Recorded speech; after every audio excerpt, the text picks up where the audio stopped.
Hey, what is going on, guys? My name is Tejada, and in this video, I'll be showing you how I was able to capture these astrophotography photos. So for those of you who don't know, astrophotography is the act of taking a photograph of any object in space.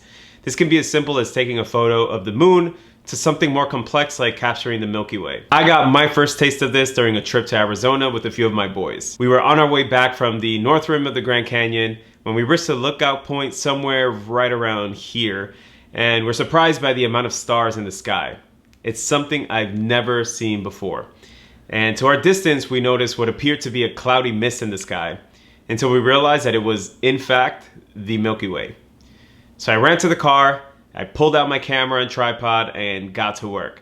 This was my first time capturing the Milky Way, so my pictures came out, well, just a bit blurry. And I didn't really know what I was doing, but I decided I would come back at some point in the future, better prepared and ready to take some better shots. And here are the results of the second trip.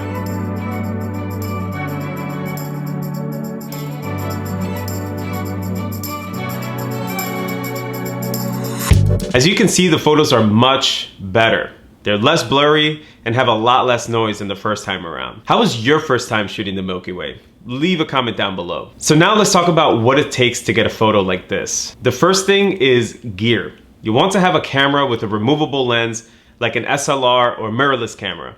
And I'm using the Sony A7 III, but you don't necessarily need this one. As long as it has a removable lens, you should be somewhat okay. Please make sure you also have memory cards with you. I can't tell you the amount of times I've gone out to shoot only to remember I left my memory cards behind. Please do not let this happen to you. Next is a fast lens. A fast lens means one with a low f-stop number. And a low f-stop number means a wider aperture. And that means that you can get more light to hit the sensor. And I would recommend something with an f2.8 and below. I'm using the Sony 20mm f1.8G lens. You'll also want a sturdy tripod. Make sure the tripod is sturdy, since any movement in your camera will make the photos come out blurry. I'm using a slick tripod, and I attached a panoramic ball head from my small rig tripod. And finally, you'll want to purchase a tool that will help you get pinpoint focus on stars called the Bahtinov filter. You can surely attempt to get good focus on your own. However, this tool makes focusing much easier. I picked a 3D printed one off of eBay for about 10 bucks, and this one fit my lens perfectly. Some other gear you may want to have with you that I brought along with me is an L bracket. The L bracket makes it much easier to switch between landscape and portrait modes on the tripod while keeping the camera stable. You'll also want a headlamp to illuminate your surrounding area. Please remember, you'll be shooting in super dark areas, so having a light source is an absolute must. And I left links to all this gear I mentioned down below. Do you guys have any gear or use any gear that I didn't mention here? I'd love to hear your thoughts, so please leave a comment down below. The second thing is planning. Planning makes photographing the Milky Way so much easier. And there are many tools online to help you with this. There are 3 things in my plan that I thought were absolutely necessary. And they are, number 1, a clear, dark sky. 2, a good foreground. And 3, a visible Milky Way in terms of the way it's positioned in the sky.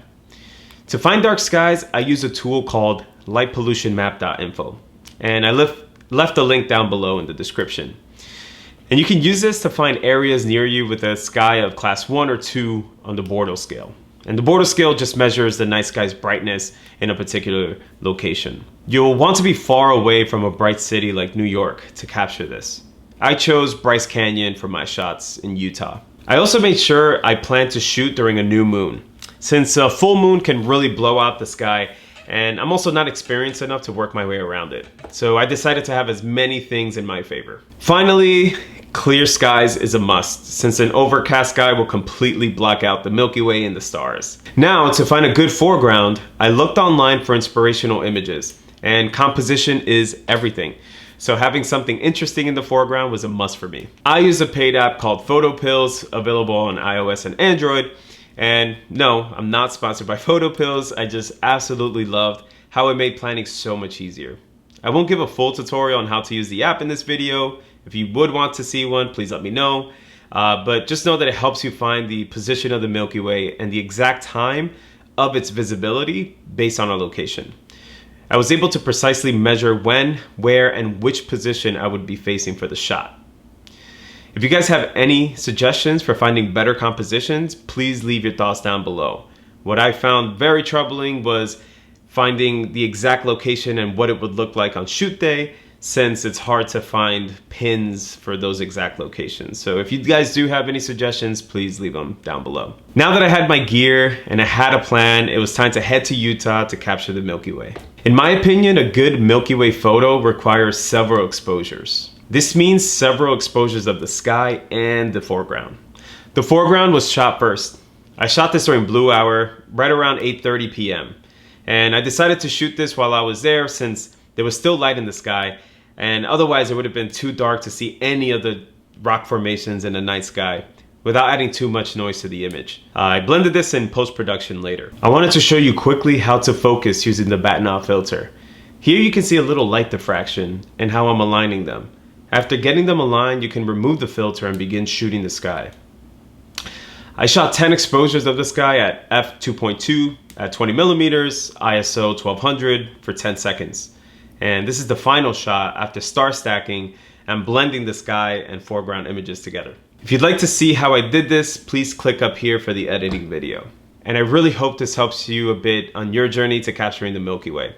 Just know that this worked for me and I was extremely happy with the result. If anything else works for you, I'd love to know. So again, thanks for watching and I will catch you guys in the next one. Peace.